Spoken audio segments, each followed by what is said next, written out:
Hello everyone. आज हम लोग लिमिट्स में एक्सरसाइज 13.1 करेंगे, क्लास 11th एनसीईआरटी। तो चलिए शुरू करते हैं। एक्सरसाइज 13.1। तो पहला क्वेश्चन हमारे पास, evaluate the following limits in exercise this one, limit extending to 3x+3। देखो, अब यहाँ पे ना जितने सारे लिमिट्स अब हमें पता करने हैं, अगर हमारा मतलब कि जिस पे लिमिट निकालना है उसको रखने पे अगर हमारा 0/0 फॉर्म बनता है, अगर 0 टेंडिंग बाई 0 टेंडिंग बनता है, तभी हमें सोचने की ज़रूरत है। अदरवाइज कुछ भी सोचेंगे नहीं, जो भी वैल्यू पे निकालने के लिए बोला है वो वैल्यू सीधे सीधे हम लोग रख देंगे। ठीक है, 0/0 अगर बन रहा है तब हमें थोड़ा सोचने की ज़रूरत पड़ेगी, अदरवाइज कोई भी सोचने की ज़रूरत नहीं है। ठीक है, जैसे पहला क्वेश्चन है हमारे पास। तो पहला क्वेश्चन है लिमिट एक्सटेंडिंग टू 3x+3। अब देखो, ऐसा नहीं करना है ना कि जैसा हम लोग पहले करके लेके आ रहे थे कि LHL निकालेंगे, RHL निकालेंगे। ठीक है, तो मतलब उस तरीके से कि LHL में मतलब कि वो सारे पॉइंट्स वगैरह रख के वैसा कुछ नहीं करने वाले हैं हम लोग। ठीक है, ऐसे आप LHL निकाल के ऐसे देखना चाहते हो तो आप देख सकते हो कि LHL का मतलब क्या हुआ, लिमिट एक्सटेंडिंग टू 3 माइनस और x+3। तो भी यहाँ से आप क्या कहोगे कि अगर ये 3 माइनस को टेंड कर रहा है, ये 3 को टेंड कर रहा है, तो टोटल 6 को टेंड करेगा। और RHL की बात करें, राइट हैंड लिमिट की, तो वो भी हमारे पास लिमिट एक्सटेंडिंग टू 3 + x+3। तो यहाँ से भी जो होगा आपका वो 6 को ही टेंड करेगा। तो LHL और RHL दोनों बराबर है हमारे पास, तो इसलिए limit x tending to 3 x+3 जो होगा वो भी 6 के बराबर हो जाएगा हमारे पास। अब यहाँ पे ना आप इस चीज़ को डायरेक्टली भी कर सकते हो, ऐसा कोई ज़रूरी नहीं है ना कि आप LHL और RHL निकालो। अब कोई फंक्शन में अगर मतलब फंक्शन जो है वो पीस वाइज नहीं है, फंक्शन यानी कि डेफिनेशन वगैरह अपना चेंज नहीं कर रहा है, क्योंकि ये तो क्या दिख रहा है, ये एक पॉलिनोमियल दिख रहा है। तो लिमिटिंग वैल्यू जो निकालना है हम सीधे सीधे निकाल के दिखा देंगे कि लिमिट एक्सटेंडिंग टू 3x+3 है। अब ये क्या है, ये एक पॉलिनोमियल है, ये तो हमारे पास एक पॉलिनोमियल है ना। तो पॉलिनोमियल में हम लोग क्या कहते थे, डायरेक्टली जिस पे भी निकालना है वो वाला वैल्यू रख दो, यानी कि 3 + 3 इक्वल टू कितना, 6। तो ये हो जाएगा आपका लिमिटिंग वैल्यू। तो आप क्या करोगे, डायरेक्टली इस तरीके से करोगे। आप ऐसा नहीं करोगे कि मतलब कि वो वाला जो पॉइंट हम लोग ले रहे थे कि 2.99999999, इस तरीके से नहीं करना है। अब वो हम लोग समझने वाले पार्ट के लिए कर रहे थे कि इस तरीके से हम लोग कुछ पॉइंट्स लेते थे और देखते थे कि वो किसकी तरफ जा रहा है हमारे पास। ये सब करने की ज़रूरत नहीं है आपको। ठीक है, वो बस समझने वाले पार्ट के लिए था। अब हम समझ चुके हैं, अब वो सब काम नहीं करेंगे। ठीक है, अब हम लोग डायरेक्टली रखेंगे। ठीक है, चलिए आते हैं दूसरे क्वेश्चन पे। कुछ क्वेश्चंस में आपको समझ में आ जाएगा। Limit extending to pi, second question है हमारे पास। Limit x tending to pi, pi minus 22/7। मान लेते हैं कि हमें क्या करना है, इस पर लिमिट निकालना है। तो देखो, जिस पे निकालना है उस वैल्यू को रख के देखो। जैसे पाई रखा तो ये टेंड किसको करेगा, मतलब पाई को कहा जाता है कि उसी 22/7 के आसपास होता है हमारे पास, तो ये 0 को टेंड करेगा। लेकिन नीचे में तो हमारा कुछ वैसा बन नहीं रहा है। ठीक है, प्रॉब्लम कब होगा हमारे पास, हमें सोचने की ज़रूरत कब पड़ेगी, जब ऊपर में भी जीरो और डिनोमिनेटर में भी जीरो, हमारे पास न्यूमरेटर जीरो और डिनोमिनेटर में भी जीरो बने। लेकिन ऐसा यहाँ पे कुछ बन नहीं रहा है, तो हम लोग ऐसे सीधा सीधे कर देंगे कि limit extending to pi, limit extending to pi, pi minus 22/7। यहाँ पे LHL RHL किसी की तरफ नहीं जाना है आपको। ठीक है, x-27 ना, तो ये आपका कितना आ जाएगा, पाई माइनस 22/7। आप इसको ऐसे ही छोड़ दो। ठीक है, कोई दिक्कत नहीं है। चाहो तो आप इसको मतलब अगर ऑप्शन मतलब मान लेते हैं कि हमारा ऑब्जेक्टिव है और ये अगर जीरो को ये दिखा रहा है तो हाँ ठीक है, आप कर सकते हो। लेकिन चाहो तो आप यहाँ पे भी छोड़ सकते हो, उसमें भी कोई दिक्कत नहीं होने वाली है। ठीक है, आते हैं क्वेश्चन नंबर 3 पे। क्वेश्चन नंबर 3 कह रहा है limit r tending to 1 pi r square, limit r tending to 1 pi r square. आप क्या करो कि r 1 रखोगे तो आपका किसको टेंड करेगा, r पाई इंटू 1 स्क्वायर यानी पाई को। तो यहाँ पे 0/0 जैसा कोई फॉर्म नहीं बन रहा है, तो इसका मतलब कि कोई दिक्कत नहीं है, हम डायरेक्टली रख सकते हैं। तो limit r tending to 1 pi r square will be equal to what, pi into 1 का square, this is equal to what, pi. ठीक है, आइए 4 पे चलते हैं। 4 है हमारे पास, limit extending to 4 4x+3, limit x tending to 4 4x+3 divide by कितना है हमारे पास, x minus 4x+3 divide by x-2। अब 4 रखते हैं, तो 4 अगर ऊपर में रखा जाए तो 4 और 4 8 + 3, 11 और डिवाइड बाई नीचे रखते हैं तो 2। इसका मतलब कि ठीक है, कोई दिक्कत नहीं है, 0/0 जैसा फॉर्म नहीं बन रहा है, तो डायरेक्टली हम इस वैल्यू को रख सकते हैं। अब बार बार नहीं लिखते हैं, डायरेक्टली वैल्यूज़ को निकाल लेते हैं। तो कितना आ जाएगा आपका 4 × 4 + 3 डिवाइड बाई कितना 4 - 2। तो अच्छा 4 × 4 मैंने सॉरी 8 कह दिया था, ये 16 हो जाएगा हमारे पास। 16 और +3 19 और डिवाइड बाई कितना 2, 19/2। आते हैं क्वेश्चन नंबर 5 पे। क्वेश्चन नंबर 5 है हमारा x⁻10 + x⁻5 + 1 limit x tending to -1 x⁻10 + x⁻5 + 1 divided by x-1 this will be equal to what, this will be equal to, अब -1 को टेंड कर रहा है हमारा, -1 को टेंड कर रहा है, तो -1⁻10 कितना हो जाएगा हमारे पास 1 हो जाएगा। ये हमारे पास -1 होगा, ये 1, तो ऊपर में 1 और नीचे में -2। ठीक है, अगेन कोई दिक्कत नहीं है, तो डायरेक्टली ही रख लेंगे।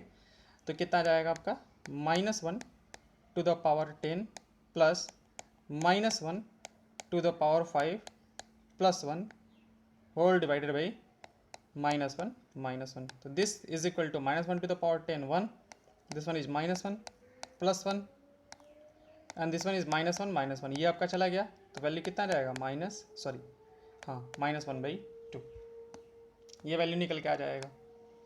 आते हैं अगले क्वेश्चन पे, क्वेश्चन नंबर 6 पे। तो क्वेश्चन नंबर 6 दे के रखा है limit x tending to 0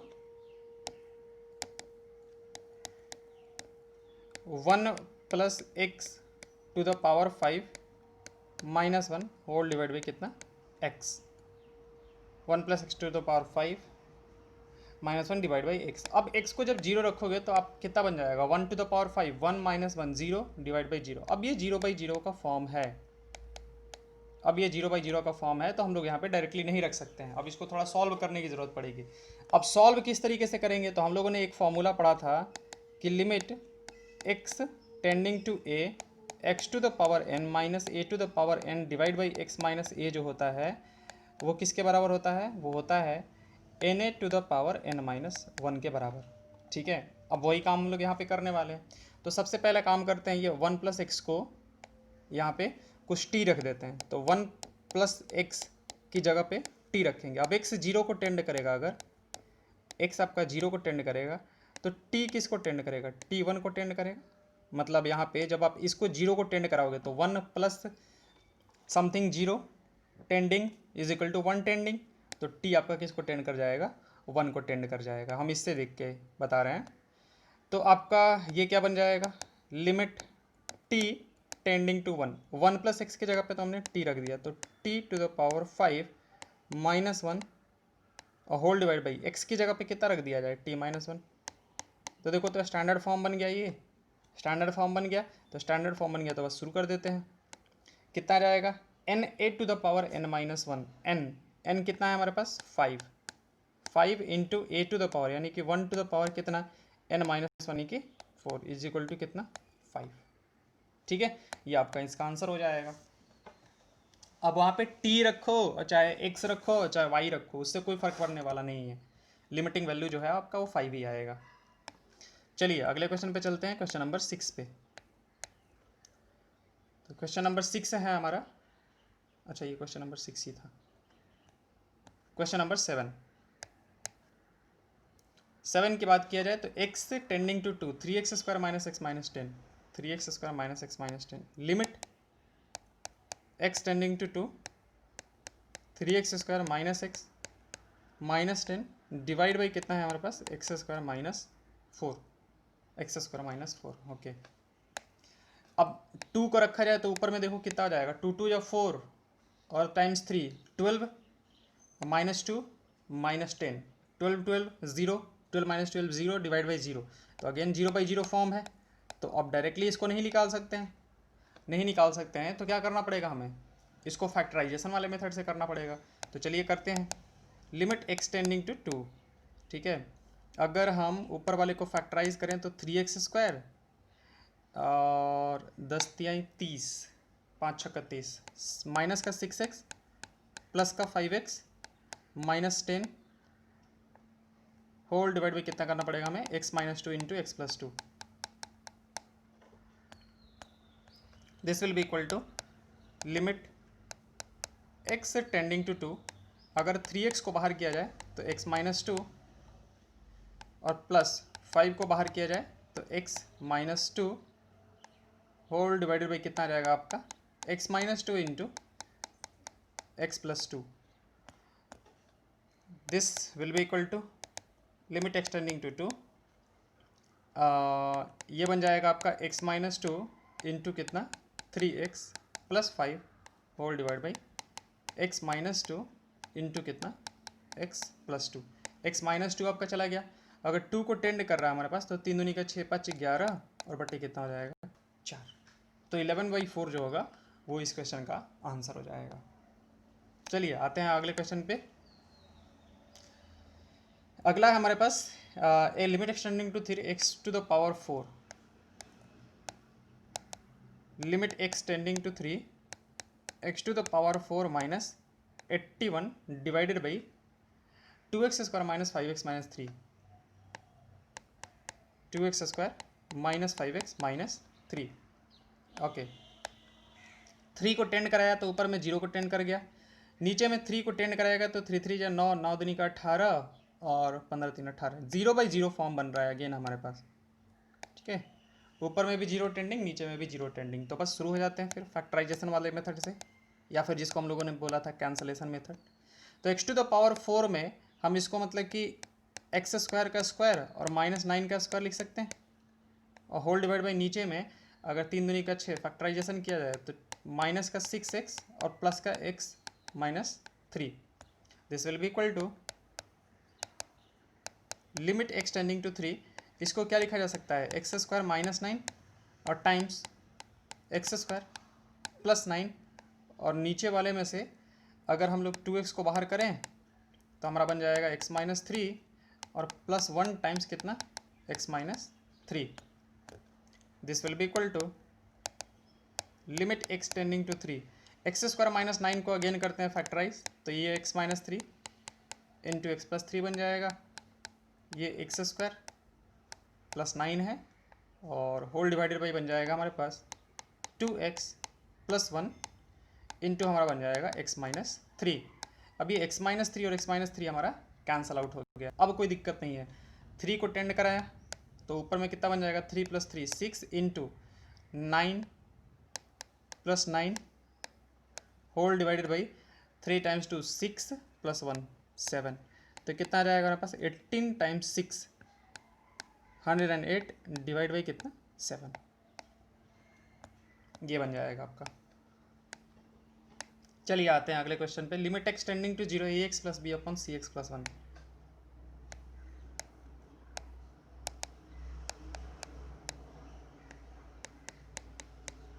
a x plus b upon c x plus 1. A x plus b upon c x plus 1. Limit x tending to 0 a x plus b upon c x plus 1.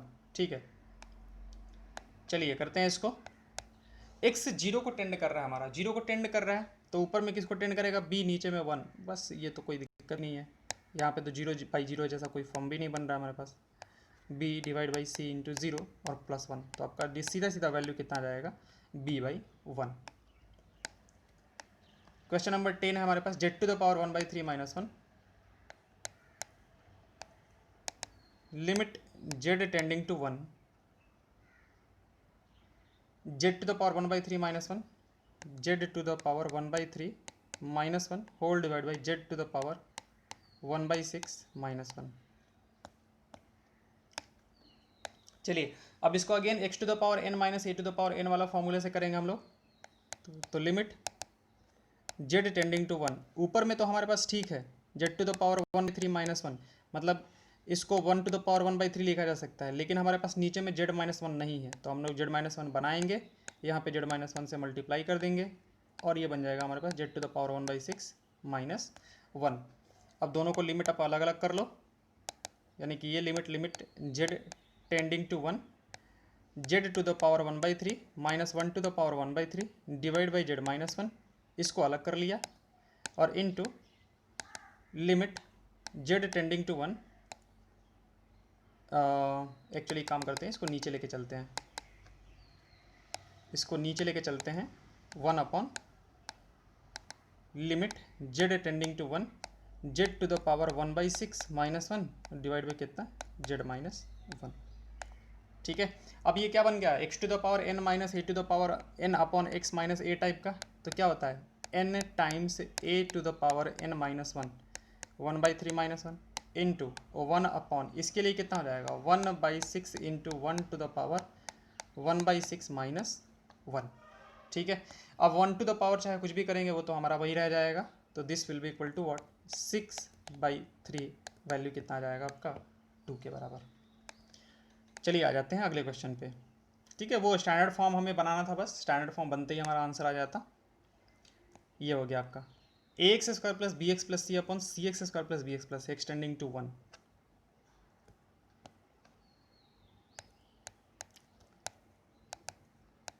Limit extending to 1 ax² plus bx plus c divide by cx² plus bx plus a, यही है ना, ax² plus bx plus 3 upon cx² plus bx plus a plus b plus c a plus b plus c is not equal to 0। ये है हमारे पास। ठीक है, अब x 1 को टेंड कर रहा है हमारे पास, तो ऊपर किसको टेंड कर रहा है हमारे पास a प्लस बी प्लस सी, नीचे में भी c प्लस बी प्लस ए, यानी कि a प्लस बी प्लस सी। अब a प्लस बी प्लस सी उसने बोला है कि 0 को टेंड नहीं कर रहा है, 0 को टेंड नहीं कर रहा है तो हमें कोई दिक्कत है ही नहीं। ठीक है, तो लिमिट x टेंडिंग टू 1, मतलब हम डायरेक्टली लिख देते हैं 1 को टेंड करेगा तो ऊपर वाला किसको टेंड करेगा a into 1² plus b into 1 और plus c whole divide by कितना है हमारे पास c into 1² plus b into 1 और प्लस ए। तो आपका वैल्यू कितना हो जाएगा हमारे पास a plus b plus c whole divide by a plus b plus c equal to कितना हो जाएगा आपका 1 हो जाएगा। ठीक है, चलिए ये हो गया आपका। क्वेश्चन नंबर 12 पे चलते हैं। क्वेश्चन नंबर 12 है x to the power x tending to -2 limit x tending to -2 1/x plus 1/2 whole divided by x plus 2